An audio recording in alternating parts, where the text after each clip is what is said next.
जय जोहार। छत्तीसगढ़ी प्रमुख प्रादेशिक समाचार के संग मैं संगीता यादव। आज दुनिया भर में विश्व पर्यावरण दिवस मनाए जाथे। प्रधानमंत्री नरेंद्र मोदी ह कहिन कि भारत अपन विकास बर दूसर क्षेत्र जैसन ही बड़का पैमाना में पर्यावरण संरक्षण बर ध्यान देवत हे। छत्तीसगढ़ में घलो विश्व पर्यावरण दिवस के मौका में राजधानी रायपुर संग आने आने जिला मन में जन जागरूकता कार्यक्रम करे जाथे। आज प्रदेश के आने आने विद्यालय मन में पौधारोपण करे गिस।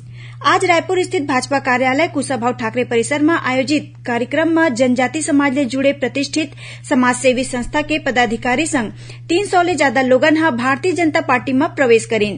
प्रदेश अध्यक्ष अरुण साव ह ए सबो झन ला भाजपा के सदस्यता दिलाइन। कांकेर जिला के दत्तक ग्रहण केंद्र में लइका मन ले मारपीट के आरोपी माइलोगिन समन्वयक ला पुलिस ह हिरासत में ले हे और तत्कालीन जिला कार्यक्रम अधिकारी ला निलंबित करे गे हे।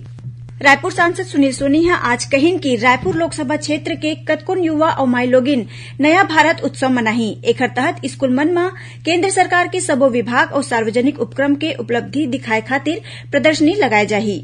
मुख्यमंत्री भूपेश बघेल ह आज रायपुर स्थित अपन निवास कार्यालय में आयोजित कार्यक्रम में गोधन न्याय योजना के हितग्राही मन ला 21 करोड़ 31 लाख रुपया के राशि ऑनलाइन अंतरित करेन। बीजापुर जिला में आज माओवादी मंडहार ले करे गे आईईडी विस्फोट में 2 जवान घायल हो गए हे।